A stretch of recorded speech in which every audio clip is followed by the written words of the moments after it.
Hey everyone, it's Hannah from Sheet Leveler. Google Sheets now has a brand new feature called Tables.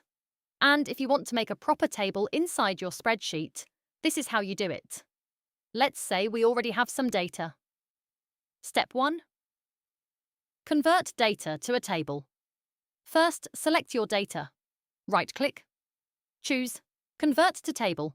And just like that, it automatically converts your range into a structured table. You'll immediately notice a few changes. It adds table styling.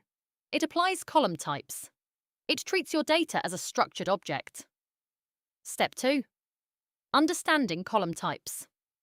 Now, by default, some columns may show column type none.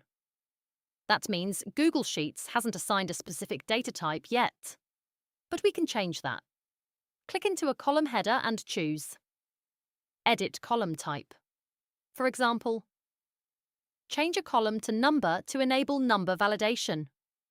If a column was already a drop-down, you'll notice the edit type shows drop-down.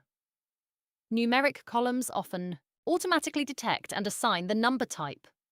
This helps keep your data clean and structured. Step 3. Adjust table settings. Click the table name at the top.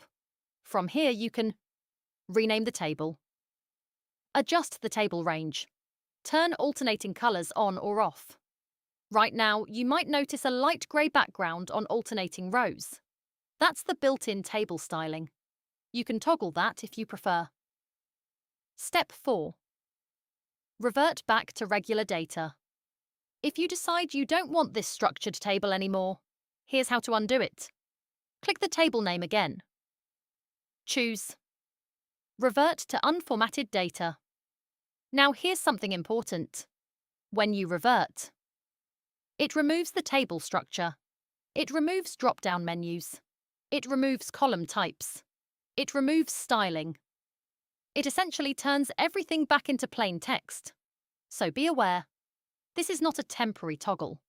It resets the formatting and structure. When should you use tables? Tables are great if you want structured column types, you want consistent formatting, you want drop-down validation built in, you want better organization. But if you're doing heavy custom formatting, just know reverting will remove it. If you want to get more out of Google Sheets than you ever have before, make sure to subscribe to Sheet Leveler here on YouTube. I'll see you in the next one.